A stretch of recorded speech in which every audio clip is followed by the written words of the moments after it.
Hello दोस्तों, मेरा नाम है रोहित और एक बार फिर से आप सभी का स्वागत है हमारे इस यूट्यूब चैनल पे। वोकैब ये स्टूडेंट की अलग ही समस्या रहती है और सारे यूट्यूब पर कोई भी ढंग की सीरीज नहीं है जहाँ पे पूरे वोकैब को बहुत अच्छे तरीके से करवाया गया हो। तो यही देखते हुए मैंने सोचा कि एक मस्त सी वोकैब सीरीज स्टार्ट करते हैं अपने इस चैनल पे, और वही आज मैं स्टार्ट करने वाला हूँ आप सबके लिए। सीरीज का नाम होने वाला है वोकैब स्फीयर। और अभी तक की जो यूट्यूब पर सारी सीरीज हैं वोकैब की, उनमें हमारी ये सीरीज द बेस्ट सीरीज होने वाली है। चाहे हिंदी मीडियम वाले स्टूडेंट्स हों या फिर इंग्लिश वाले, सभी के लिए ये वाली सीरीज बहुत हेल्पफुल होने वाली है। स्टार्ट करें। So now, vocab is in the ear. Welcome to the vocab sphere. Here, birds will flow and learning will glow. And ये है हमारा डे 1। ये सीरीज है बाय रोहित चड़ा। पहचानती होंगे मुझे? ओके। सो डे 1 स्टार्ट करें। उससे पहले कुछ ज़रूरी बातें। क्या हैं वो? Important things. सबसे पहले ये वाली सीरीज रिकॉर्डेड फॉर्म में होने वाली है एंड टोटल 90 डेज क्लास होगी इसकी। एंड क्लास की टाइमिंग होगी 8 PM नाइट। एंड क्लास चलेंगी मंडे से फ्राइडे।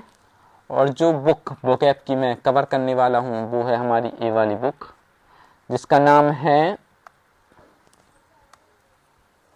90 days vocab planner. ये माई पाठशाला वालों की बुक है और बहुत ही गजब की बुक है। इसी बुक को हम 90 लेक्चर्स में कवर करने वाले हैं। यकीन मानिए लेक्चर्स बहुत ही गजब होंगे, यानी आपने कभी देखे नहीं होंगे ऐसे। ये ऐसे नहीं है कि पहले मैं ए वर्ड से कर रहा हूँ, बी से कर रहा हूँ, सी से कर रहा हूँ, देन नहीं, हम मिक्स टाइप में करेंगे। एंड सिर्फ इसमें सिनोनिम नहीं है, सिर्फ एंटोनिम नहीं है, सिर्फ वन वर्ड नहीं है, सिर्फ फ्रेजल वर्ब नहीं है, सिर्फ फिक्स्ड प्रीपोजिशन नहीं है या फिर क्लोज टेस्ट के लिए नहीं है, बल्कि एक लेक्चर में आपको ये सब मिलेगा। लग रहा है ना बेस्ट सीरीज होने वाली है। एंड नेक्स्ट थिंग, आपको नोट्स नहीं बनाना है। ये और अच्छी बात है, आपको क्लास में बहुत ध्यान से सुनना है सिर्फ, क्योंकि सब वर्ड में आपको क्लास में ही रटवाने वाला हूँ। आपको जो क्लास नोट्स हैं वो PDF फॉर्म में, प्रिंटेबल फॉर्म में हमारे टेलीग्राम ग्रुप है SSC प्रिपरेशन विथ रोहित। इस चैनल की लिंक आपको इस वीडियो के लिंक में या फिर फर्स्ट कमेंट जो मैं पिन कर दूंगा उसमें मिल जाएगी। तो वहाँ से आप चैनल देख सकते हैं, हमारा Telegram. And the most important thing वह है कि आपको क्लासेस में रेगुलर रहना है। ऐसा नहीं कि आपने फर्स्ट क्लास देखी इसके बाद छोड़ दिया। जो 1 से लेके 90 तक क्लास कर लेगा, मैं उसको गारंटी दिला सकता हूँ कि जो SSC वोकैब पूछती है उसकी 90% वोकैब तक आप आसानी से कवर कर लेंगे। और 100% का बोलूँ तो ऐसा कोई भी टीचर नहीं है लिटरली जो 100% की गारंटी ले। और बाकी लेने को तो ले सकते हैं, कोई भी टीचर बोल देगा, बट एट द एंड वो सब झूठी होगा। ठीक है, ये फर्स्ट वीडियो थी तो ये सब आपको बताना ज़रूरी था। अब बिना किसी देरी के let's get started to our series vocab sphere. बढ़े फर्स्ट स्लाइड पर। Okay, so this is our first slide. सबसे पहले हम स्टार्ट करने वाले हैं वन वर्ड सब्स्टिट्यूशन। यदि कुछ स्टूडेंट बिल्कुल ही नए हैं SSC फील्ड में और उन्हें पता नहीं है कि वन वर्ड सब्स्टिट्यूशन क्या होते हैं, देखिए पता है आप लोग होशियार होंगे, बट मजाक नहीं उड़ाना है किसी का। कुछ स्टूडेंट हो सकते हैं जिनको पता नहीं हो कि वन वर्ड सब्स्टिट्यूशन क्या होता है। सो इंग्लिश में ऐसा होता है कि एक लाइन दी होगी आपको इस तरह से, जहाँ पर कुछ वर्ड होते हैं जैसे कि one who is dependent on drugs, यानी कि ऐसा कोई व्यक्ति जो ड्रग्स पर बहुत ही ज़्यादा डिपेंडेंट हो गया हो, यानी कि बिना ड्रग्स लिए उसका कोई काम चलता ही नहीं हो, जिसको अपन बोलते हैं ना लत लग जाती है। सो इस तरह से होते हैं वन वर्ड कि आपको एक सेंटेंस टाइप का दिया रहेगा और उसमें आपको एक वर्ड उसके लिए सिलेक्ट करना होता है। सो स्टार्ट करें। So our first is one who is dependent on drugs, ऐसा व्यक्ति जो ड्रग्स पर एकदम पूरी तरह से निर्भर हो, यानी कि उसको ड्रग्स की लत लग चुकी हो, वो ड्रग्स का आदी हो चुका हो। एंड आदी, एंड इधर जो वर्ड है वह है एडिक्ट। तो एडिक्ट में अपन देखें तो ये है ADDICT,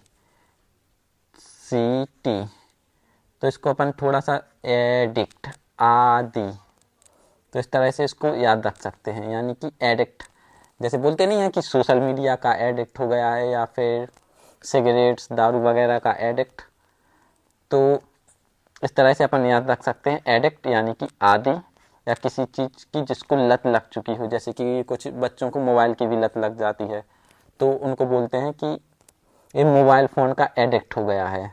तो उम्मीद है एडिक्ट याद रहेगा, एडिक्ट यानी कि आदी। Okay, so next is fear of being in closed place, closed space, यानी कि एक जैसे कि माने तो एक लिफ्ट है, इसके अंदर गए कोई, ओके लिफ्ट अच्छी बनाए, ओके ये है दरवाज़ा, इसके अंदर गए और एक गेट बंद हो गया बाहर से, तो कोई बच्चा कोई मतलब ऐसा पर्सन हो सकता है जो अंदर अंदर जाते ही बिल्कुल एकदम से घबरा जाए, उसको पसीने आने लगे। तो ऐसे डर को, एक बंद जगह का डर, उसको बोलते हैं क्लॉस्ट्रोफोबिया। तो इधर याद कर सकते हैं अपन ये है क्लोज, क्लोज दिख रहा है तो क्लोज से याद कर सकते हैं कि क्लोज जगह का डर, यानी कि क्लॉस्ट्रोफोबिया बंद स्थान का भय। और जो फोबिया वर्ड होता है FOVIA, ये कई जगह यूज होता है, जैसे कि बोलें तो हाइड्रोफोबिया, हाइड्रोफोबिया यानी कि fear of water, phobia means होता है डर, एंड हाइड्रो लग जाए तो हाइड्रो मीन्स होता है वाटर, कहीं भी आए ये वर्ड, तो पानी का डर होता है हाइड्रोफोबिया। एंड एक और वर्ड जो SSC अक्सर पूछती है, जीनोफोबिया, फोबिया मीन्स डर, एंड जीनो ए यूज होता है फॉरेनर्स के लिए, यानी कि विदेश में रहने वाले लोग, तो विदेश में रहने वाले लोगों को यानी फॉरेनर्स का डर, उसको बोलते हैं जीनोफोबिया। एंड एक और वर्ड होता है एक्रोफोबिया, एक्रोफोबिया मीन्स होता है फियर ऑफ हाइट, यानी कि एक पर्वत है या फिर कोई ऊंची जगह है, वहां पे कोई पर्सन खड़ा है तो हाइट की वजह से डर लगने वाला, उसको बोलते हैं एक्रोफोबिया, कि नीचे नहीं गिर जाए कहीं। तो दो वर्ड्स पक्के हो गए, first addict and second claustrophobia. Addict यानी कि किसी चीज़ का आदी होना, एंड क्लॉस्ट्रोफोबिया बंद जगह का डर, राइट। नेक्स्ट स्लाइड पर बढ़े। Okay, so next is third one, that which can not be avoided, ऐसी कोई चीज़ जिससे अपन दूर नहीं रह सकते। सबसे पहले एवॉइड, एवॉइड मीन्स होता है बचना, AVOID, इसमें होता है बचना। So that which can not be avoided, जिससे दूर नहीं रहा जा सकता, यानी कि जिससे बचा नहीं जा सकता। हाँ, फॉर एग्जाम्पल आजकल मान लें तो मोबाइल, मोबाइल के बिना रह सकते हैं।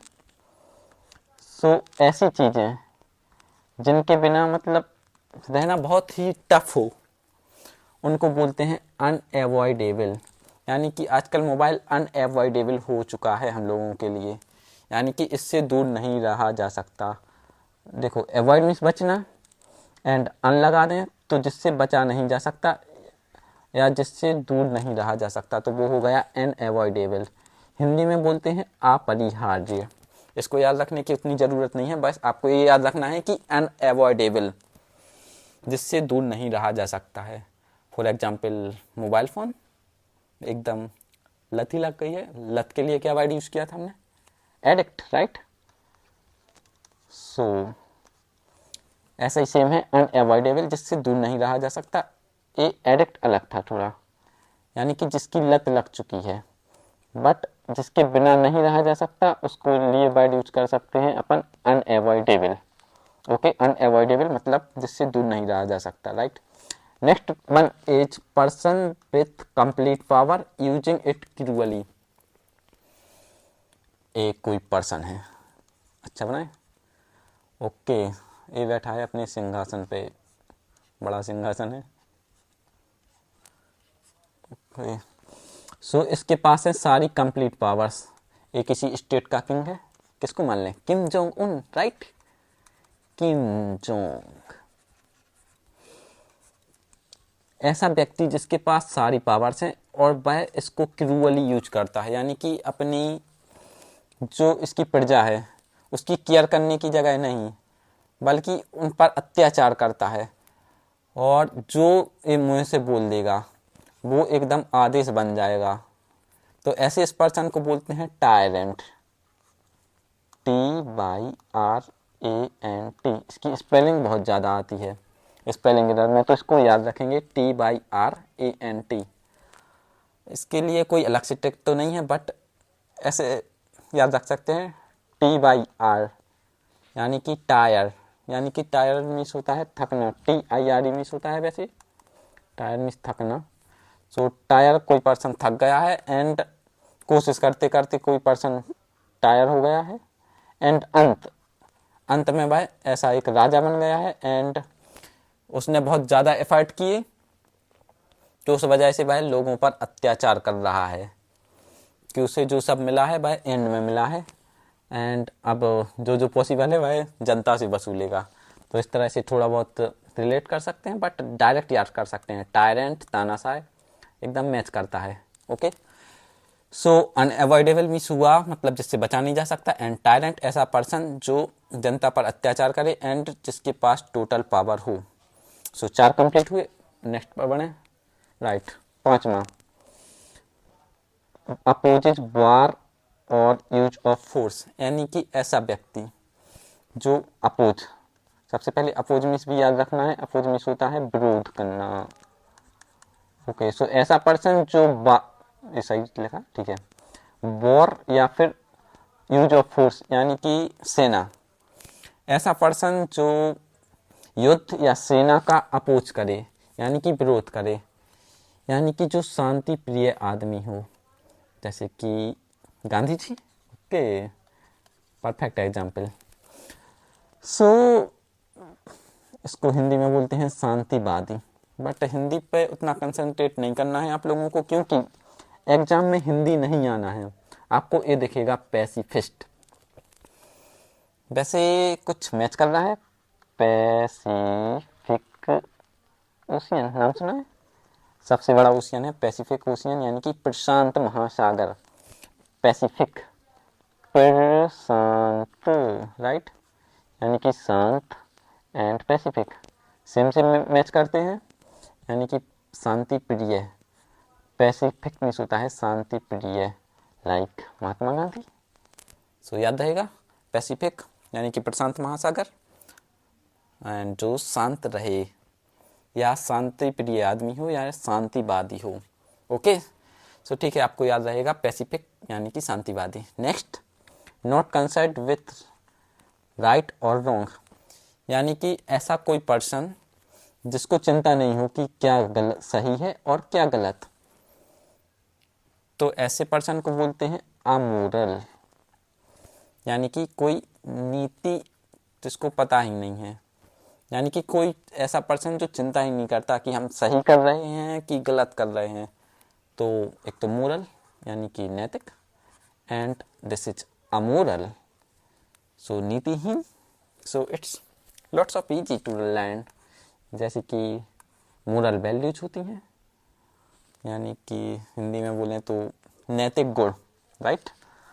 सो यहाँ पर है अमोरल यानी कि नीतिहीन, राइट। सो पैसिफिस्ट मीन्स क्या था? गांधी जी हमारे।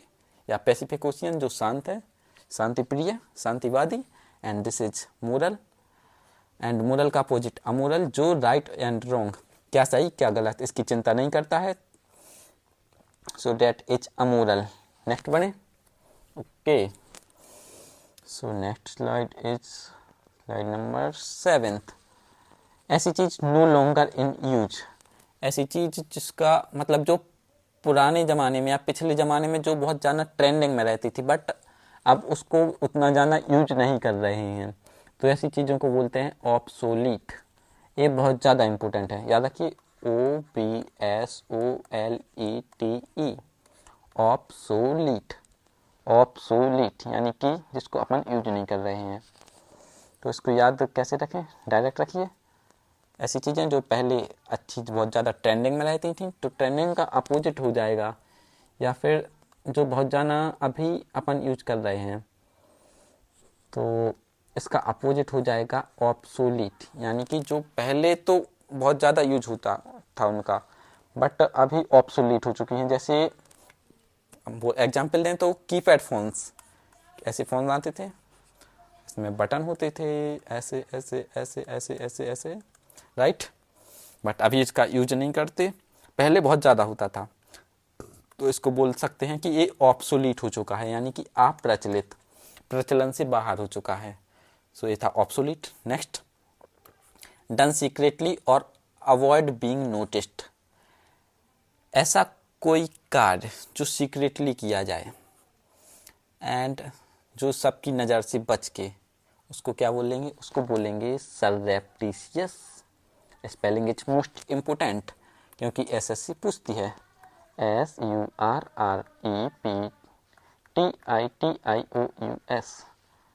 तो इसको याद कर सकते हैं कैसे, सर्प से।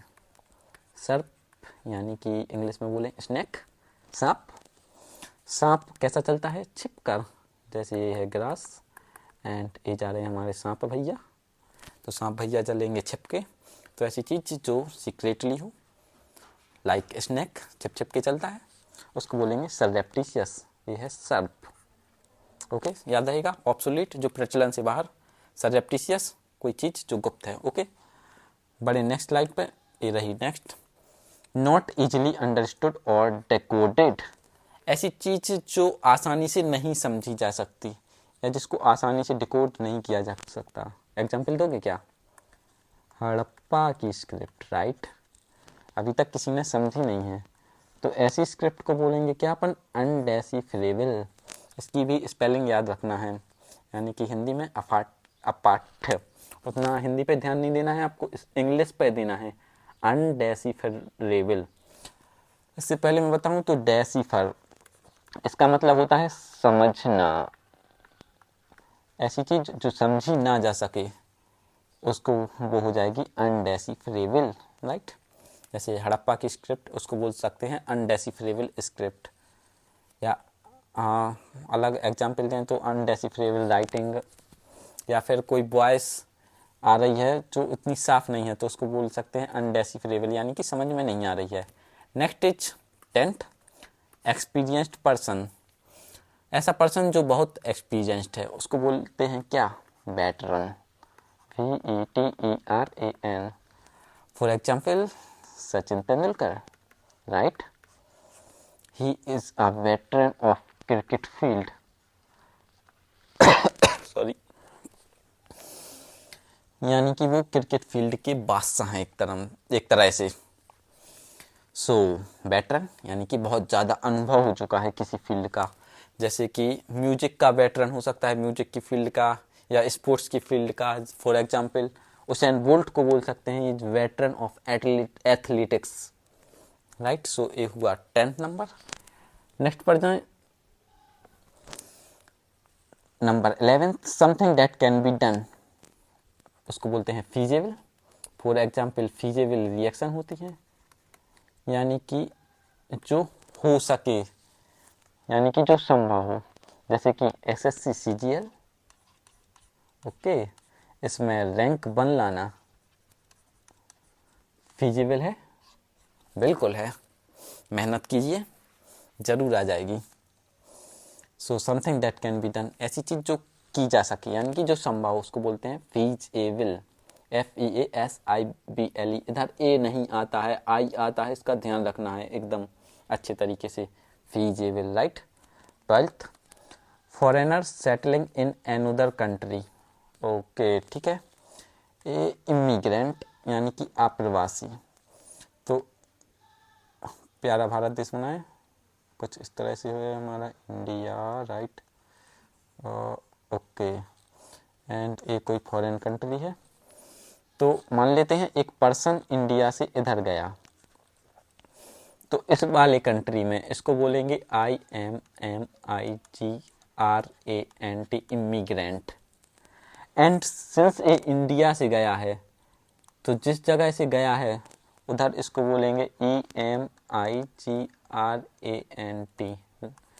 इमाइग्रेंट एंड इमिग्रेंट।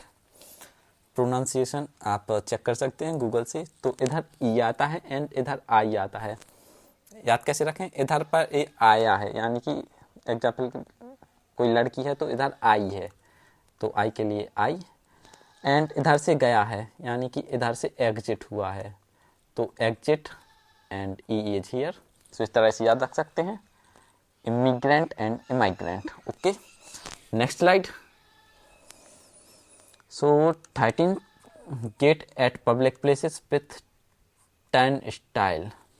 तो आप लोगों ने गेट देखे हो अगर, गोल गोल घूमने वाले, कुछ इस तरह से रहता है, मैं कैसे बनाऊं, ओके ओके, इस तरह से रहता है कि इधर से जाना है तो इसको ऐसा रोटेट करते हैं, तो इस तरह से गेट रोटेट हो जाता है। जैसे इधर कोई पर्सन है तो इधर इसको जाना है तो इसको रोटेट करके ये अंदर चला जाएगा, तो ऐसे गेट को बोलते हैं टाइन स्टाइल, यानी कि घूमने वाला फाटक। टाइन मिस होता है घूमना, यानी कि स्टाइल में घूमने वाला फाटक, ओके, याद कर लीजिए कुछ भी लिंक करके। Next is 14th, aggressively defined. ऐसा कोई पर्सन जो बहुत ज़्यादा एग्रेसिव टाइप का हो, उसको बोलते हैं ट्रूकुलेंट। हिंदी में देखें झगड़ालू, याद कैसे करें, ट्रूकुलेंट। जैसे कोई एक ट्रक वाला पर्सन है, इसके सामने एक छोटी सी टैक्सी वाला आया तो इससे तुरंत झगड़ा करने लगा कि बहुत झगड़ालू टाइप का है ये वाला पर्सन, तो इसको बोलेंगे ट्रूकुलेंट, ओके। सो बढ़ते हैं नेक्स्ट स्लाइड पे। सो next is can be understood in multiple ways. एक पर्सन है, इसने कोई बात कही, एक इधर पर्सन है एंड एक इधर पर्सन है, इसने कुछ समझा, इसने कुछ समझा, तो ऐसी चीज़ जिसकी डबल मीनिंग आए और वो अच्छे से स्पष्ट नहीं हो पाए, तो ऐसी चीज, ऐसी बातों को बोलते हैं एम्बिगुअस, यानी कि अस्पष्ट, कुछ अच्छे से समझा नहीं है। एम्बी का मतलब होता है, एम्बी जैसे एम्फीबियंस, ओके। तो एम्फीबियंस के लिए होता है मतलब उभयचर, जैसे जो पर्सन नहीं रहते, एनिमल्स होते हैं, राइट। ये है पानी, एग्जाम्पल मान है मेढक, ओके। फ्रॉग वाटर में रहते हैं एंड इधर ज़मीन पे रहते हैं, तो ऐसे एनिमल्स या क्रिएचर्स को बोलते हैं एम्फीबियंस। तो एम्बी यानी कि इधर भी दो जगह का यूज हो रहा है, तो एम्बिगुअस यानी कि कोई पर्सन बोले तो उसके मतलब अलग अलग डिफरेंट मीनिंग हो, या फिर कुछ लिखा हो उसके अलग अलग मीनिंग जाए, या फिर कोई ऐसी चीज़ हो जो स्पष्ट ना हो, या ठीक है कोई पर्सन स्पष्ट रूप से नहीं बोल रहा हो, सब मतलब ऐसा बोल रहा हो कि एकदम उसे सच बताना ही नहीं है, तो उसको बोले तुम्हारा जो बोल रहे हो वो एम्बिगुअस है, यानी कि अस्पष्ट है, ओके, याद रहेगा। Next 16th, often repeated truth. ऐसा कोई सच जो ऑफन रिपीट होता हो, इसको बोलें तो जैसे कि 2 + 2 ये 4 है, तो ये सबको पता है। एंड जैसे honesty is the best policy, ये भी सबको पता है, तो इसको बोलते हैं ट्रूइज्म, यानी कि सर्वविदित सत्य, ऐसी चीज़ जो सबको पता है, कुछ अलग से बताने की ज़रूरत नहीं है, ओके। सो ये था 60 नंबर एंड बढ़े नेक्स्ट पे। सो ये भी है act of cheating for gain, किसी को धोखा करना, ये तो आता है आराम से, फ्रॉड याद होगा आपको आराम से। And 18 flat metal plate as ornament, ये इस तरीके से हो सकता है जैसे कि देखिए कोई वो सजी रहती हैं दीवारों पे, या फिर किसी के घर के सामने ऐसी मेटल की प्लेट लगी रहती हैं एंड इधर नाम लिखा होता है, तो इसको बोलते हैं मेटल का टुकड़ा, इसको बोलते हैं PLAQUE, ओके, यानी कि पट्टिका, right. Next one, to cut into 2 pieces, SEVER, sever. Basically जो यूज होता है मेडिकल टर्म में होता है, जैसे किसी का एक्सीडेंट हुआ, कुछ ऑर्गन वगैरह या फिर हाथ वगैरह कुछ कट गया, मतलब बहुत ज़्यादा जोखिम हो गया तो उसको काटना पड़े, तो उसको बोलते हैं SEVER, sewer. 20 ruler succession in family dynasty, जैसे नाम तो सुने ही होंगे, मुगल डायनेस्टी, तुगलक डायनेस्टी, गुप्त डायनेस्टी, हिस्ट्री में पढ़ते होंगे, यानी कि वंश। सो ये थे 21 वर्ड सब्स्टिट्यूशन, काफ़ी ज़्यादा टाइम लग गया, राइट। खैर अगली बार से फास्ट करने की कोशिश करेंगे। तो बने नेक्स्ट स्लाइड पे, नेक्स्ट स्लाइड ये रही हमारी। सो इडियम्स एंड फ्रेज करते हैं। स्वीपिंग स्टेटमेंट, ऐसा कोई स्टेटमेंट जो जनरलाइज हो, यानी कि अच्छे से एग्जाम्पल दे के बोलते हैं। जैसे कि एक पर्सन है जिसने बोला जो सभी नेता हैं, यानी कि ऑल नेता आर करप्ट, नेता को इंग्लिश में क्या बोलते हैं, politicians, okay. So all politicians are corrupt, तो एक तरह से जनरलाइज हो गया, यानी कि किसी एक स्पेसिफिक, ऐसा तो है नहीं कि सारे करप्ट हों, कोई स्पेसिफिक हो सकता है जो ईमानदार भी हो, बट ऐसा किसी ने बोला तो एक तरह से जनरलाइज स्टेटमेंट हो गया, तो इसको बोलते हैं स्वीपिंग स्टेटमेंट, यानी कि जनरलाइज स्टेटमेंट। इंग्लिश याद रखना है आपको, हिंदी थोड़ा बहुत याद रख सकते हैं बट इंग्लिश में ही याद रखना है। नेक्स्ट इज ऑल एट सी, एक नाव जा रही है, ये चारों तरफ है शी, आगे पीछे कुछ कहीं दिखाई नहीं दे रहा है, तो ऑल एट सी। अब ये नाव वाला एक भैया है, ये एकदम से पजल हो चुके हैं कि इधर जाएं या इधर जाएं या इधर जाएं या इधर जाएं, किधर जाएं। तो ऑल एट सी इसका मतलब होता है पजल्ड, यानी कि उलझन में, तो मैं उलझन में आ गया, जाना किधर है। नेक्स्ट है इनफ रोप। मान लीजिए ये कोई खूंटा है या खूंटी, जो भी आपके इधर बोलते हो, इधर रस्सी से एक बनी है, इधर गाय, ये मान लीजिए गाय है, एक ड्राइंग अच्छी नहीं है, तो इनफ रोप, यदि इसकी रोप को छोड़ दिया जाए, या इस रस्सी, मान लीजिए बहुत ज़्यादा रस्सी है, इतनी सारी रस्सी है, तो ये बहुत ज़्यादा दूर तक जा सकती है, यानी कि इसके पास काफ़ी ज़्यादा फ्रीडम है, इधर इधर सारी जगह का चारा चर सकती है। तो इनफ रोप मीन्स होता है इनफ फ्रीडम फॉर एक्शन, कुछ काम करने के लिए बहुत ज़्यादा छूट होना, छूट देना, okay. Fourth one is by fits and start, तो इसका मतलब होता है इरेगुलरली, यानी कि बीच में रुक रुक कर। इसको एक और वर्ड आता है इसमें एग्जाम में, वह होता है इंटरमिटेंट। इंटरमिटेंट मीन्स भी होता है रुक रुक कर, या फिर एक और वर्ड आता है स्पोरेडिक। स्पोरेडिक मीन्स होता है रुक रुक कर, यानी कि कोई लगातार नहीं हो रही है, बल्कि बीच में गैप है एंड गैप दे देकर कुछ चीज़ हो रही है। Fifth is fail fall of, इसका भी मतलब होता है मुसीबत में पड़ना, एंड ऐसा होता है कि कुछ पॉलिसी की वजह से, तो इसका यूज ऐसी जगह होता है, कोई रूल्स थे, आपने वो रूल्स ब्रेक कर दिए, तो उसकी वजह से आप मुसीबत में पड़ गए, तो उसको बोलते हैं fail fall of, got into trouble. Example लिखा है मैन्युफैक्चरर्स में fail fall of the government guidelines, यानी कि जो मैन्युफैक्चरर्स हैं वो गवर्नमेंट गाइडलाइंस में की वजह से, उनको उल्लंघन करने की वजह से मुसीबत में पड़ सकते हैं। एंड फेल फॉल के साथ ऑफ बाइड यूज होता है, इंपॉर्टेंट है क्लू टेस्ट के लिए, ध्यान रखना। 6 टोकन स्ट्राइक, यानी कि ऐसी हड़ताल जो नाम के लिए हो, जैसे कि एग्जाम्पल माने तो यही वाला देख लेते हैं, they called off 24 hour token strike for increasing salary, okay. So salary बढ़ाने के लिए उन्होंने 24 घंटे की हड़ताल की, और छोटे से टाइम के लिए हड़ताल होती है तो उसको बोलते हैं टोकन स्ट्राइक। ऐसा नहीं है कि ये लोग जॉब छोड़ ही देंगे एकदम, सिर्फ नाम के लिए कर रहे हैं कि मान जाए तो ठीक है, नहीं माने तो जॉब तो कर ही रहे हैं अब। Next one, face the music, किए का परिणाम भुगतना, गेट रेप्रीमांडेड। रेप्रीमांड ए वर्ड है, रेप्रीमांडेड मीन्स होता है जैसे कोई किंग है या मम्मी पापा हैं तो भाई किसी को डांटे हैं तो उसको बोलते हैं कि भाई रेप्रीमांड कर रहे हैं, यानी कि डांट रहे हैं, तो रेप्रीमांड मीन्स होता है डांटना। एंड इधर लिखा है गेट रेप्रीमांडेड, यानी कि डांटा जाना, या फिर एक तरीके से बोल सकते हैं परिणाम भुगतना। फेस द म्यूजिक, यानी कि किंग मान लें कि किंग जी हैं हमारे, ये कोई उसके कोर्ट का है, दरबार का, इससे कोई गलती हो गई तो राजा इसको फटकार रहे हैं, तो यानी कि ये म्यूजिक तो यूज कर रहे हैं, अपनी वर्ड्स बोल रहे हैं तो इसको मान सकते हैं म्यूजिक। एंड ये म्यूजिक को फेस कर रहा है राजा के, तो यानी कि ये डांट सुन रहा है, तो फेस द म्यूजिक मीन्स होता है गेट रेप्रीमांडेड, यानी कि किए का परिणाम भुगतना, इसने मिस्टेक की है तो ये इसको भुगत रहा है। Next one is it look down upon, ये राजा है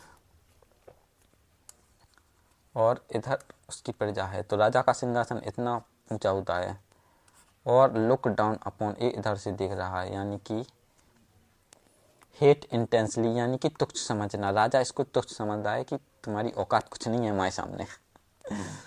तो इसको ऐसा यूज करते हैं लुक डाउन अपॉन, इसका मीनिंग होता है हेट इंटेंसली, यानी कि किसी को बहुत ज़्यादा ही नफरत करना, राइट। आगे वाले पे बढ़े। नाइन्थ, फ्लॉगिंग आ डेड हॉर्स, फ्लॉगिंग का मीनिंग, इसकी मीनिंग होता है पीटना, कैसे, कोड़े से भी, ओके, कोड़ा नहीं रहता था, ऐसा रहता था, कोड़ा बोलते इसको, तो इसको किसी घोड़े को इससे पिटाई कर रहे हैं, भाई घोड़ा कैसा है, डेड है, तो क्या दौड़ने लगेगा मरा हुआ घोड़ा, बिल्कुल नहीं, तो जो ये प्रयास कर रहे हैं भाई एकदम से व्यर्थ जा रहे हैं, तो फ्लॉगिंग मीन्स पीटना, और डेड हॉर्स, एक मरे हुए घोड़े को पीटने से भाई भागता नहीं है, तो प्रयास होते हैं भाई व्यर्थ चले जाते हैं, तो यानी कि व्यर्थ के प्रयत्न करना, तो इसका मीनिंग हो गया व्यर्थ का प्रयत्न करना। 10th वन, अंडर आ क्लाउड, यानी कि अंडर सस्पिशन, एक बादल है, इसके नीचे मैं खड़ा हूँ, ओके, तो मुझे संदेह रहेगा, पता नहीं बारिश होगी या नहीं होगी, हो भी सकती है नहीं भी हो सकती है, यानी कि मैं एक संदेह में हूँ कि पता नहीं बारिश हो या ना हो, तो यानी कि अंडर द क्लाउड हूँ, तो क्लाउड की वजह से ये हमेशा संदेह रहेगा कि पानी बरस भी सकता है नहीं भी बरस सकता है, तो अंडर अ क्लाउड होना यानी कि एक संदेह में होना, सो ये था इसका मीनिंग। सो नाउ हमने इडियम्स एंड फ्रेजेस भी कर लिए 10 एंड 20 हम वन वर्ड सब्स्टिट्यूशन कर चुके हैं।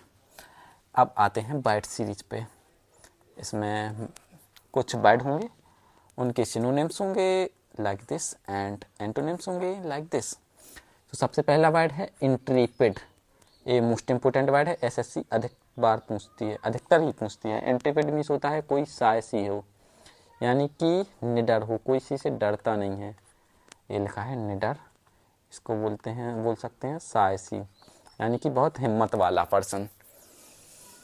सो इंट्रीपिड, रिसोल्यूटली, पता नहीं हाँ क्या लिखा है, रिसोल्यूटली फियरलेस, एक पूरी तरह से निडर, या डोंटलेस, डोंट DAUNT, इसमें होता है डराना या डराना, डोंट मीन्स डराना, लेकिन डोंटलेस यानी कि भाई किसी से डरता नहीं है, तो उसको बोलते हैं इंट्रीपिड यानी कि निडर।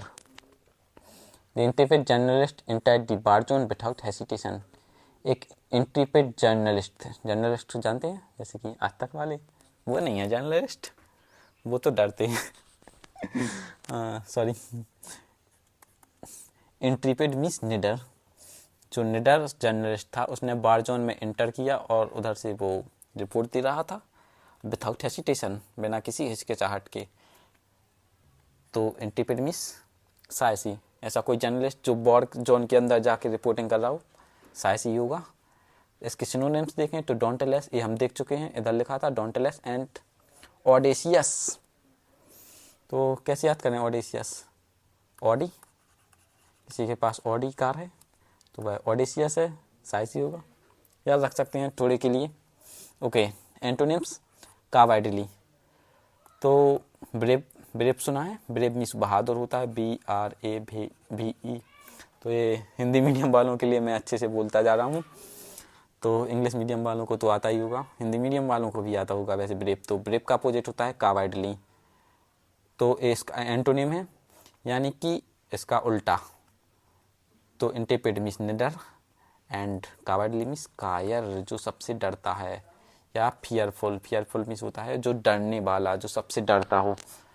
सो फर्स्ट वर्ड हमने कंप्लीट किया, इंटेपेड यानी कि निडर। इसके सिनोनिम्स देखिए dauntless and audacious. Antonyms cowardly and fearful. Cowardly डरता है एंड फियर मीन्स डर, फुल जो डरता हो। ओके, नेक्स्ट स्लाइड पर बढ़े। So next word is proliferate. Okay, so proliferate word use होता है इंक्रीज रैपिडली इन नंबर और मल्टीप्लाई। एक सेल है, ये बहुत तेज़ी से मल्टीप्लाई होती है, हो रही है। मान लो कोई सेल है जो बहुत तेज़ी से मल्टीप्लाई हो रही है। Example cancer cell, cancer cell. तो कुछ सेल जब कैंसर हो जाता है तो हमारी बॉडी में कुछ पार्ट में जो सेल होती हैं पर अनकंट्रोल तरीके से ग्रोथ होने लगती है, तो उसी को बोलते हैं कैंसर। तो इस ग्रोथ को बोलते हैं कि ये प्रोलिफरेट तरीके से मल्टीप्लाई हो रही हैं सेल्स। ओके, जो प्रोलिफरेट वर्ड होता है मतलब बहुत तेज़ी से इंक्रीज होना, बढ़ना, संख्या में बढ़ना, उसको बोलते हैं प्रोलिफरेट। सो सेंटेंस है, fake news tends to proliferate rapidly on social media. जो फेक न्यूज होती है वह सोशल मीडिया पर बहुत तेज़ी से प्रोलिफरेट होती है, यानी कि फैलती है, यानी कि उसकी संख्या मतलब जल्दी जल्दी शेयर करते हैं ना लोग। जैसे कोई फेक न्यूज आई तो उसको बहुत जल्दी जल्दी शेयर करेंगे, और कोई अच्छी न्यूज़ होती तो उसको शेयर नहीं करते। अलग ही माइंडसेट है लोगों का। तो ये था प्रोलिफरेट, यानी कि इंक्रीज रैपिडली इन नंबर और मल्टीप्लाई। सिनोनिम देखें एस्केलेट। तो आपने देखी होंगी वो चलने वाली सीढ़ियाँ ऐसे, हाँ मैंने रील भी डाली थी। तो इधर खड़े हो जाओ तो ये ऊपर चलते जाते हैं, ठीक है। तो इसको बोलते हैं ESCALATOR, एस्केलेटर, राइट। एक्सीलेटर अलग होता है, ACCELERATOR। एक्सीलेटर मीन्स होता है जो स्पीड बढ़ाए, जैसे कि गाड़ियों में होता है accelerator, and escalator, escalator means जो ऊपर ले जाए। तो इसको सिनोनिम्स, ये सिनोनिम्स होते हैं एक्चुअली, वो इनके ऐसे वर्ड होते हैं जो जिसका मीनिंग एकदम इसके सेम हो या फिर इसके पास हो।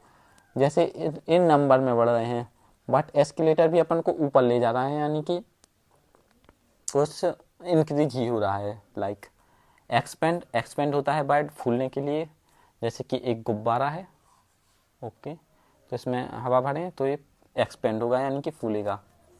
तो जनरेट, जनरेट मीन्स पैदा होना कुछ, सीड से एक प्लांट जनरेट होता है।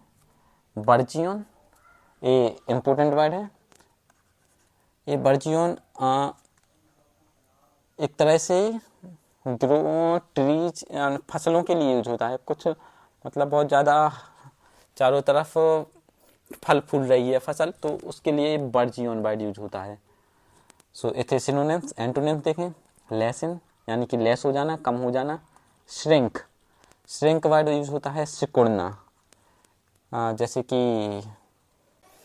जैसे कि आपने सॉल्यूशन पढ़े होंगे, हाइपोटोनिक, हाइपरटोनिक। तो जब हाइपरटोनिक सॉल्यूशन है जिसमें डेंसिटी ज़्यादा है इधर सॉल्यूशन में, जैसे कि इसमें बहुत ज़्यादा नमक है पानी में, तो इसमें कुछ डाल दें, जैसे कि अंगूर डाल दिया तो ये श्रिंक कर जाएगा बाद में, तो इसको बोलते हैं श्रिंक करना। एंड डिक्रीज, कम होना। तो प्रोलिफरेट मीन्स था बढ़ना, तो ये कम होना, सिकुड़ना, या डिक्रीज कम होना। तो ये होगा इसके antonyms and synonyms, escalate, expand, generate, burgeon. Okay, next slide पर बढ़ें। Alright, third one is abrogate. Abrogate का मीन्स होता है टू रिपील और टू डू अवे विथ क्या क्या, कोई कानून है, कोई राइट है, अधिकार, या फिर कोई एग्रीमेंट है, तो उससे रिपील करना या उस टू डू अवे विथ उसको नहीं मानना, किसी कानून या अधिकार को रद्द कर देना, उसको बोलते हैं एब्रोगेट। जैसे कोई नियम था तो उसको मतलब ख़त्म कर दिया सरकार ने, तो उसको बोलेंगे एब्रोगेट। तो इसको याद करने की ट्रिक होती है जो सभी बताते हैं, एब्रोगेट।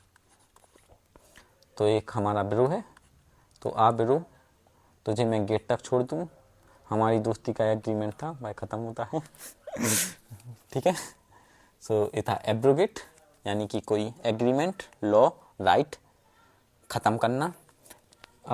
इसका सिनोनिम देखें, यानी कि सेम मीनिंग वाले। First is anal, anal means होता है समाप्त करना, ये भी इनके लिए ही यूज होता है, लॉ, राइट और एग्रीमेंट के लिए। रिपील करना, जैसे कि एम्पायर ने कोई फैसला दिया तो उसको रिपील कर दिया, यानी कि उसको कैंसिल कर दिया। सेम एबोलिश, एबोलिश मीन्स होता है समाप्त करना, समाप्त, तो इनके लिए भी यूज हो सकता है, किसी लॉ को एबोलिश कर दिया गया। And next is revoke, revoke, revoke भी इसी सेंस में यूज होता है, किसी को मतलब कोई चीज़ थी तो उसको कैंसिल कर दिया गया, तो वो उसको लिए यूज होता है रिवोक। एंटोनिम देखें, एस्टेब्लिश, तो ये थे मतलब कुछ, ये निगेटिव कोनोटेशन था इसका, यानी कि कुछ चीज़ हटाई जा रही है। तो देखें स्टेब्लिश, यानी कि स्थापित हो रहा है कुछ, तो ऊपर हटा रहे थे, स्थापित। हिंदी कमज़ोर नहीं है मेरी, वो गलती हो गई बस। एनेक्ट मीन्स जैसे कि अपने कॉन्स्टिट्यूशन को एनेक्ट किया गया है तो उसको लागू किया गया, तो ये होता है इनेक्ट। इसका अपोजिट ही है ना, मतलब इधर ख़त्म कर रहे थे तो इधर उसको लागू कर रहे हैं। या इंस्टीट्यूट, जैसे होते हैं इंस्टीट्यूशन, तो इंस्टीट्यूट मीन्स होता है किसी चीज़ को बनाना, जैसे कि इंस्टीट्यूशन को इंस्टीट्यूट करना, इंस्टीट्यूशन बनाना, राइट। सो ये था थर्ड वन। नेक्स्ट वन है पैराडॉक्स, आपने सुना ही होगा। ऐसी कोई बात, मतलब ऐसी कोई बात जो एकदम अपोजिट भी है और जो सच भी है, उसको बोलते हैं पैराडॉक्स। जैसे कि पहले मुर्गी आई या अंडा, मुर्गी मैं बना नहीं पा रहा हूँ, ये थी मुर्गी हमारी, ये रहा अंडा, तो पहले मुर्गी आई या अंडा, तो ये भी हो सकता है पहले मुर्गी आई हो एंड पहले अंडा, मुर्गी के बिना अंडा नहीं आ सकता एंड अंडा के बिना मुर्गी नहीं आ सकती, तो एक तरह से पैराडॉक्स है। A statement that contradicts itself but may still be true, विरोधाभास हिंदी में बोलते हैं। तो इस तरह से याद रखना कि मतलब जो कॉन्ट्राडिक्टरी भी हो बट ट्रू भी हो, तो उसको बोलते हैं पैराडॉक्स। सिनोनिम कॉन्ट्राडिक्शन यानी कि विरोधाभास, आयरनी, पजल, ओके पजल ठीक है, कॉन्ट्राडिक्शन ठीक है। आयरनी, आयरनी को एक्सप्लेन करूं मैं तो कुछ ऐसी चीज़ें जैसे कि कुछ हट के बोला, एकदम क्लिक करने वाली चीज़ बोली जा रही है। आयरनी कैसे बताऊं मैं, जैसे कि मस्त ऐसे नहीं होते हैं, कुछ बड़ा चढ़ा के बोल देना, अलग से यूज कर लेना, आयरनी आप लोग जानते होंगे कुछ। समझ नहीं आ रहा कैसे बताऊं। तो मतलब जैसे कोई ऐसा नहीं होता है, मस्त बात चल रही है और किसी ने मस्त एक ऐसा सेंटेंस बोला कि पूरी क्लास इंप्रेस हो गई, तो उसको बोलते हैं irony, okay. And antonym certainly, तो ये था पैराडॉक्स यानी कि विरोधाभास, सर्टेनिटी यानी कि जो निश्चित हो। नेक्स्ट इज क्लैरिटी यानी कि स्पष्टता, एंड कंसिस्टेंसी, कंसिस्टेंसी आप लोग जानते हो और आपको भी इन लेक्चर्स में कंसिस्टेंसी बना के चलना है, तभी आप एग्जाम में अच्छा कर पाओगे, ओके। सो ये था पैराडॉक्स, यानी कि समझ गए होंगे, पैराडॉक्स यानी कि कुछ चीज़ें जो एकदम अपोजिट हो, एक दूसरे के कॉन्ट्राडिक्टरी हो बट फिर भी वो ट्रू हो, उसको बोलते हैं पैराडॉक्स। इसके synonym contradiction, irony, puzzle, and antonym certainty, clarity and consistency, okay. Consistency means continue होना। Next one, so fifth difference, ये डिफरेंस नहीं है, DIFFERENCE, ये डिफरेंस अलग होता है, इसमें होता है अंतर, एंड ये है डिफरेंस, इसमें होता है रिस्पेक्टफुल सबमिशन और यील्डिंग टू जजमेंट। इसको बोलते हैं कि डिफरेंस, मतलब कैसे बोले यार, आदरपूर्ण समर्पण। तो एग्जाम्पल देखते हैं, सी एड्रेस द जज विथ डिफरेंस, यानी कि एक तरह से बोलें तो सम्मान से। डिफरेंस में सम्मान होता है, बट मतलब किसी के प्रति आप उसको झुककर सम्मान दिखा रहे हैं, तो उस सेंस में ये डिफरेंस यूज होता है। बता नहीं पा रहा हूँ, बट समझ आया होगा। सी एड्रेस द जज, उसने जज को एड्रेस किया विथ डिफरेंस एंड ह्यूमिलिटी, तो सम्मान के साथ, एंड ह्यूमिलिटी मीन्स होता है, ह्यूमिलिटी को बोल सकते हैं नम्र भाव से। ओके, ठीक है। सिनोनिम्स देखें तो रिस्पेक्ट मीन्स सम्मान आता ही होगा, रिगार्ड मीन्स होता है सम्मान, एंड ओबीडियंस ये पढ़ा होगा, योर ओबीडियंटली, तो ओबीडियंस आज्ञाकारी। ओके, OBEDIENCE, जो आज्ञा किसी का आज्ञा का पालन करे उसको बोलते हैं ओबीडियंट, एंड इसको बोलते हैं ओबीडियंस, आज्ञा का पालन करना, राइट। एंटोनिम्स देखें तो डिसरिस्पेक्ट अपमान, डेफियंस इसमें भी होता है अपमान करना, डिसओबीडियंस इसमें आज्ञा का पालन करना, इसमें आज्ञा की अवहेलना करना। ओके, सो ये थे फिफ्थ डिफरेंस की मीनिंग्स एंड यानी कि synonyms and antonyms. Next is colossal. Colossal जैसे कोई स्ट्रक्चर है बहुत बड़ा, जैसे कि देखें इंडिया गेट इतना बड़ा है, ये था, ठीक है, इंडिया गेट अच्छा लग रहा ऐसी ड्राइंग है मेरी। कोलोसल मीन्स एक्सट्रीमली बिग, तो उसको बोलेंगे, जैसे इसको बोलेंगे colossal structure. The team made a colossal effort, तो एफर्ट के लिए भी यूज कर सकते हैं, तो उसने टीम ने एक बहुत बड़ा एफर्ट यूज किया to finish the project on time, तो अपने प्रोजेक्ट को टाइम पर फिनिश करने के लिए टीम ने अपनी मतलब ग्रेट एफर्ट लगाया, तो उसको बोलेंगे कोलोसल एफर्ट। ओके, इसकी spelling is very much more important, more much, इसको बाद में देखेंगे ग्रामर को। कोलोसल, COLOSSAL, कोलोसल यानी कि बहुत बड़ा, ग्रेट स्ट्रक्चर। ओके, तो उसको बोल सकते हैं जाइजेंटिक, इनॉर्मस और मैसिव। मैसिव मीन्स जिसका बहुत ज़्यादा मास हो, MASS। इनॉर्मस मीन्स बहुत बड़ा होता है, एंड जाइजेंटिक जो बहुत विशाल है, राइट। एंटोनिम देखें, टिनी छुटकू सा, स्मॉल छोटा पता ही होगा, इनसिग्निफिकेंट जो सिग्निफिकेंट मीन्स ये इस सेंस में यूज नहीं होता है, सिग्निफिकेंट एंड इनसिग्निफिकेंट जो महत्व है, जिसका बहुत ज़्यादा महत्व है वो सिग्निफिकेंट, जैसे इसका बहुत ज़्यादा महत्व है हमारे नेशन के लिए, एंड इनसिग्निफिकेंट मीन्स होता है कम महत्व वाला, यानी कि जिसको बोल सकते हैं तुच्छ। तो ये थे इसके एंटोनिम एंड सिनोनिम पढ़ लिए हैं, gigantic, enormous, massive. Okay, next slide पे बढ़े। सेवेंथ, दिस इज कोविनेंट, यानी कि एक फॉर्मल एग्रीमेंट, एक तरीके से बोलें तो अनुबंध। फॉर्मल एग्रीमेंट हुआ जैसे कि टू कंट्रीज के बीच, या फिर देखें तो landlord signed a covenant. Covenant formal agreement with new tenant, कोई किराएदार आया तो उसके साथ जो उसका मालिक था उसने एक कोविनेंट टाइप का यानी कि एक एग्रीमेंट, फॉर्मल एग्रीमेंट साइन कराया, तो इसको बोलेंगे कोविनेंट। ओके, एक तरह से पैक्ट जिसको बोलते हैं, संधि बोल सकते हैं, या ट्रीटी एग्रीमेंट। ओके, जो सिंपल है याद कर लीजिए। एंटोनिम्स तो ये हुए उसके सिनोनिम, यानी कि एक एग्रीमेंट कराया, ब्रीच। ब्रीच मीन्स होता है कोई रूल तोड़ना, जैसे कि कोई रूल था उसको ब्रीच कर दिया, तो रूल को तोड़ने को बोलते हैं ब्रीच करना। डिसएग्रीमेंट, एग्रीमेंट का अपोजिट। डिनाइल, किसी चीज़ से मना करना, जैसे किसी को कुछ बोला जाए तो उसको वो मना कर दे तो उसको बोलते हैं डिनाइल। सो ये थे कोविनेंट यानी कि एग्रीमेंट के सिनोनिम्स एंड एंटोनिम्स। बढ़े नेक्स्ट पर। सो नेक्स्ट इज इंसेप्शन। एक मूवी है इंसेप्शन, देखी है किसी ने? वैसे मैंने सिर्फ सुना है, समझ में वैसे भी नहीं आती है, पता नहीं क्या है। तो इंसेप्शन ओके, इंसेप्शन को याद कर सकते हैं कैसे? रिसेप्शन से। जैसे एक आप होटल में गए किसी, तो इधर होता है रिसेप्शन, तो इधर से होटल की बिगिनिंग होती है, तो बिगिनिंग में ही मिलता है आपको रिसेप्शन। तो इंसेप्शन, रिसेप्शन यानी कि बिगिनिंग ऑफ समथिंग, तो उसको बोलते हैं इंसेप्शन। एग्जाम्पल देखें, he has been part of the company since its inception, यानी कि वह कंपनी का पार्ट है उसकी इंसेप्शन से, यानी कि जब से वो कंपनी शुरू हुई है तब से वह कंपनी का पार्ट है। तो इंसेप्शन में होता है शुरुआत यानी कि बिगिनिंग, ओरिजिन जब से वह स्टार्ट हुआ है, या कमेंसमेंट, ये भी इम्पोर्टेंट पार्ट है। कमेंसमेंट हुई है किसी चीज़ की जब से वो स्टार्ट हो रही है, तो याद रहेंगे बिगिनिंग, ओरिजिन, कमेंसमेंट। एंटोनिम देखें तो एंड, कंक्लूजन या टर्मिनेशन।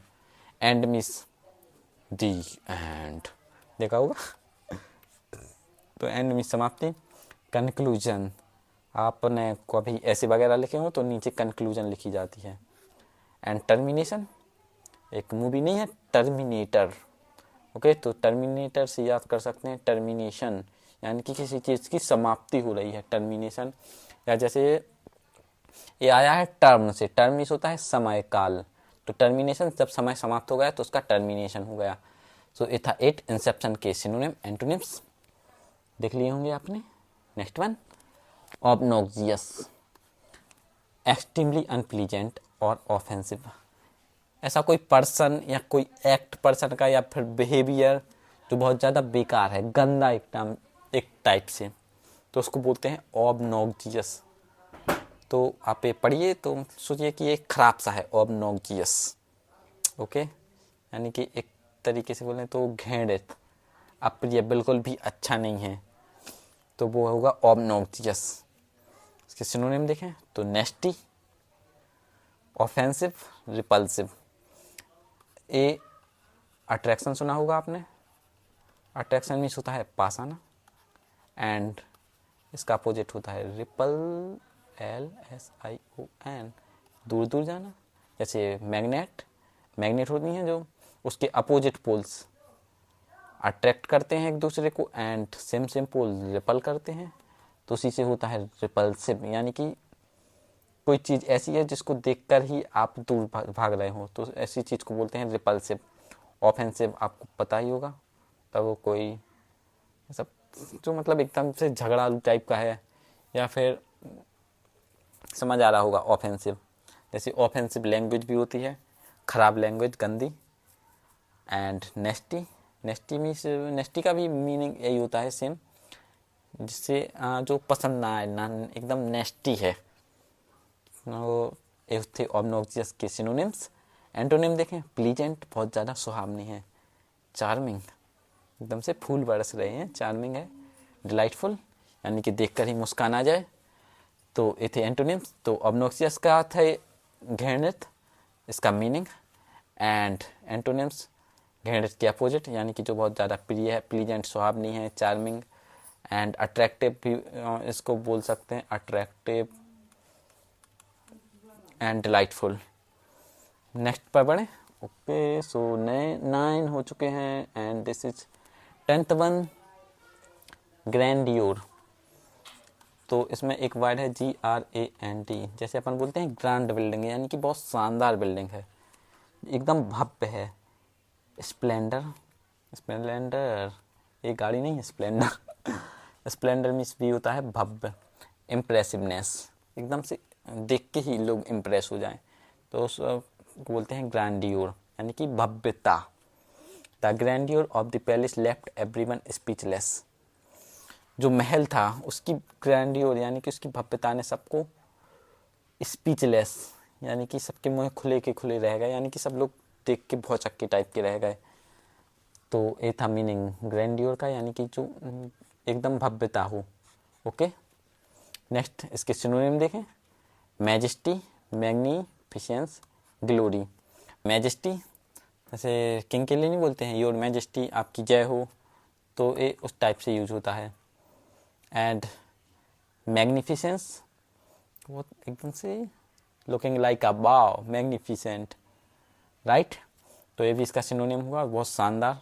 एंड ग्लोरी, आपको पता ही होगा, ग्लोरी बढ़ा दी हमारे देश की, किसी क्रिकेटर ने, इस टाइप की न्यूज़ सुनते होंगे आप, या फिर ग्लोरियस शॉट क्रिकेट में होते हैं, यानी कि बहुत शानदार, राइट। एंड एंटोनिम देखें, बहुत डल है, डलनेस यानी कि बेकार। वो भव्य था जो उसका सिनोनिम था, एंड डल एंटोनिम। बहुत शानदार अपोजिट सिंपल है, ये बहुत शानदार था। एंड अभी सिग्निफिकेंस अपन ने पहले पढ़ा था, और इधर लिखा है इनसिग्निफिकेंस यानी कि एकदम तुच्छ है। तो ये हमारे 10 वर्ड सीरीज के वर्ड हुए, उनके सिनोनिम्स एंड एंटोनिम्स भी। Next one is phrasal verb. First is account for, to explain the reason for, किसी चीज़ का जवाब देना कि ऐसा क्यों हुआ। He had to account for every penny he spent during the trip, उसे एक एक कौड़ी का हिसाब देना पड़ा जो उसने अपनी ट्रिप के दौरान पैसे खर्च किए उसका। तो account for, to explain the reason for यानी कि किसी चीज़ का जवाब देना, कारण बताना। तो फर्स्ट इज अकाउंट फॉर, याद हो गया, किसी चीज़ का कारण बताना। एड अप, एड अप में तो आपको आता होगा, ऐड यानी कि जोड़ना। तो इसका मतलब होता है टू ज्वाइन और unite, to increase in size. Okay, एक तो ये मतलब हुआ क्वांटिटी, क्वालिटी और स्कोप, ठीक है। एड अप का एक और मीनिंग होता है जैसे कि ये है टीचर जी, ये स्टूडेंट, स्टूडेंट ने कोई बहाना दिया कि मैं इस वजह से नहीं आया था, तो टीचर ने बोला कि ये आपकी बात एड अप नहीं हो रही है, यानी कि जो आप बता रहे हैं, जो आपने पहले बताया उसके साथ सूट नहीं कर रही है, तो उसको उसकी जगह भी एड अप यूज कर सकते हैं। नेक्स्ट यू देखें तो आंसर फॉर, किसी चीज़ के लिए आंसरेबल होना यानी कि किसी चीज़ के प्रति जिम्मेदार होना। You will have to answer for your actions in front of the manager, जो तुमने मैनेजर के सामने हरकतें की उसके लिए तुम्हें खुद जिम्मेदार होना पड़ेगा, यानी कि आंसरेबल, जिम्मेदार होना। ओके, आंसरेबल फॉर या फिर answer for. Fourth, ask after, इसका मतलब होता है किसी के हेल्थ का हालचाल पूछना कि आपकी तबीयत कैसी है। जैसे अपन मिलते नहीं हैं तो जैसे ही आस्क्ड आफ्टर यू, उसने तुम्हारा हालचाल पूछा।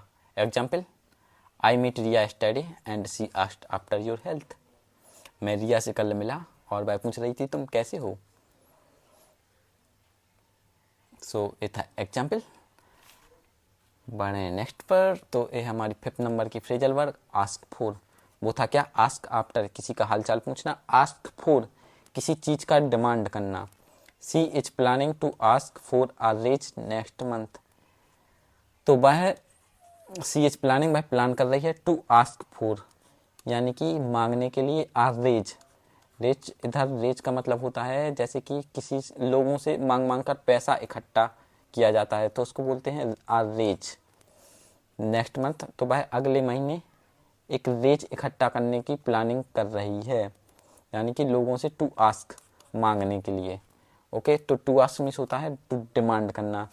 जैसे कि एक और एग्जांपल देखें सिंपल सा, तो वो देख सकते हैं कि he ask for my cop, हाँ नहीं, जैसे students are asking for my notes, students मेरे नोट्स की डिमांड कर रहे हैं, तो उधर भी यूज कर सकते हैं ask for. Okay, next, so next is fixed prepositions. So first is abound in, यानी कि भरपूर होना। Example, Uttar Pradesh abounds in water resources, Uttar Pradesh में काफ़ी सारे वाटर रिसोर्सेज हैं। सच में हैं? नहीं, कुछ जिलों में नहीं है, बट मैं ललितपुर से हूँ और ललितपुर में इतने सारे डैम्स हैं, तो मैं बोल सकता हूँ ललितपुर अबाउंड्स इन डैम्स और water resources, right.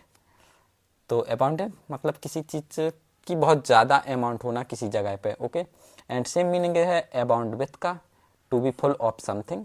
The forest abound with streams, इस जंगल में बहुत सारी जल की धाराएं हैं, तो इधर भी अबाउंड विथ, तो लगभग सेम मीनिंग है, अबाउंड इन और अबाउंड विथ, किसी चीज़ से भरा होना एंड कोई चीज़ बहुत ज़्यादा मात्रा में अवेलेबल होना।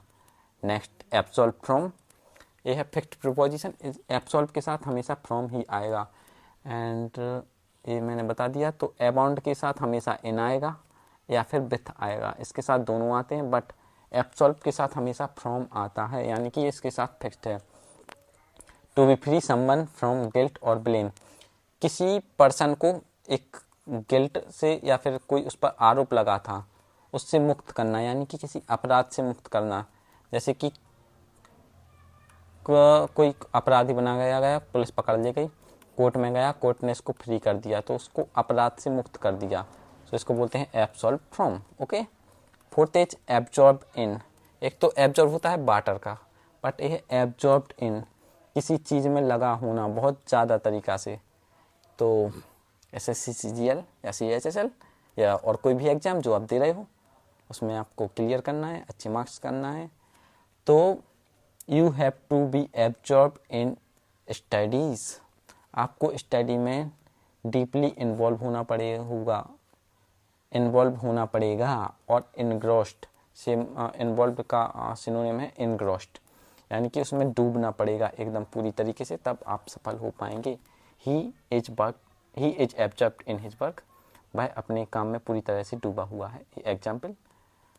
And last fixed preposition is abstain from, to deliberately avoid from doing something.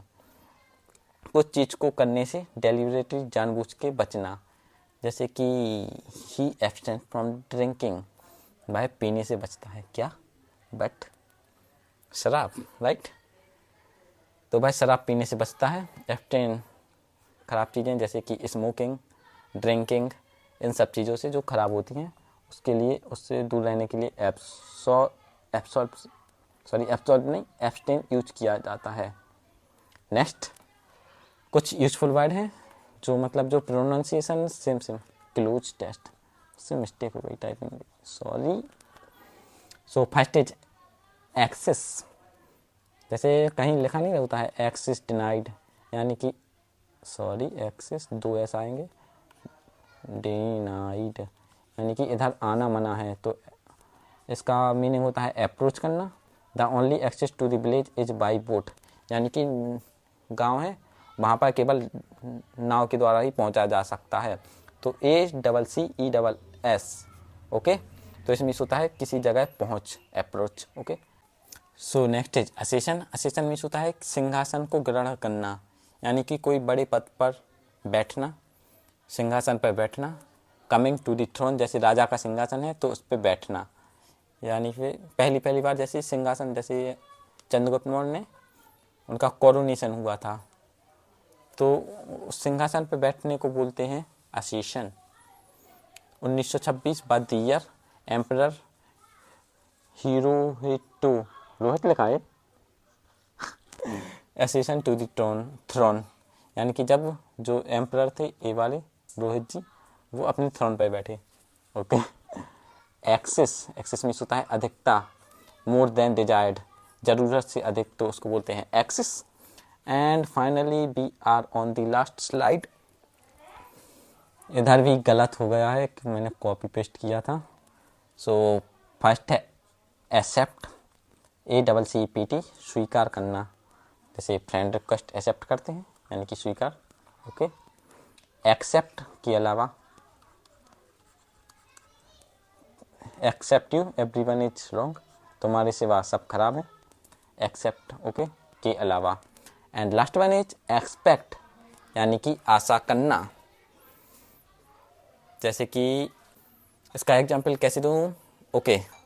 I am expecting you to score good marks in SSC CGL और CHSL और कोई एग्ज़ाम जो आप दे रहे हैं। तो ये था हमारा लास्ट वर्ड। इसी के साथ इस सेशन को करते हैं समाप्त। उम्मीद है आपने लास्ट तक देखा होगा। So at the last thank you for joining us till the last. हमारा सेशन 2 ज़रूर देखिए, डे 2। इसी के साथ ऐसे ही हम वर्ड सीखेंगे। एंड इसकी PDF चाहिए हो तो हमारे टेलीग्राम चैनल, उसकी लिंक मिल जाएगी वीडियो के डिस्क्रिप्शन में, हमारे चैनल के डिस्क्रिप्शन में, उसको ज्वाइन कर लीजिएगा। वहाँ पे इस सब की PDF मिल जाएगी, वहाँ से आप इसको याद कर सकते हैं। ओके, चलते हैं, बाय, टाटा, सी यू।